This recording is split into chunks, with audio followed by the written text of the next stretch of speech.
Sir, मला आता जाणून घ्यायचं आहे किरणोत्सवाबद्दल. वर्षातून 2 वेळा हा उत्सव होतो आणि मला असं कळलंय की मंदिराची रचना जी आहे त्यामुळे तो होतो.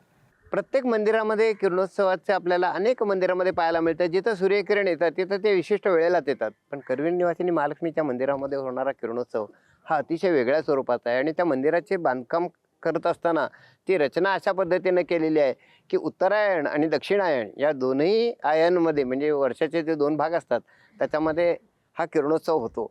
आणि हा किरणोत्सव मावळत्या सूर्यकिरणांचा असतो. आणि मंदिराची रचना अशी आहे की सूर्याचे किरण जेव्हा उगवताना पहिल्यांदा पृथ्वीवरती येतात तेव्हा आणि ते जेव्हा मावळून पृथ्वीचा निरोप घेतात त्यावेळेला त्याचं तेज हे अतिशय तीव्र असतं.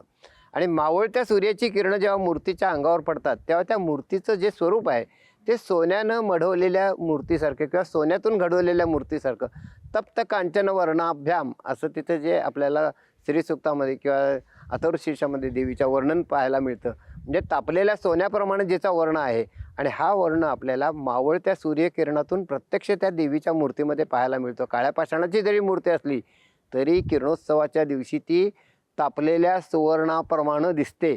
आणि हे रूप प्राचीन ऋषीमुनींनी आपल्या देवीच्या स्तुतिमंत्रामध्ये लिहून ठेवलेलं आहे. आणि म्हणून अशा पद्धतीची ती विशिष्टपूर्ण रचना केलेली आहे. खगोलशास्त्राचा अभ्यास करून संपूर्ण त्याचा भौमितिक रचना अशा पद्धतीने केलेली आहे की 450 फुटावरून सूर्याचे किरण देवीच्या पायापर्यंत येतात, देवीच्या वक्षस्थलापर्यंत येतात आणि देवीच्या मुखापर्यंत येतात.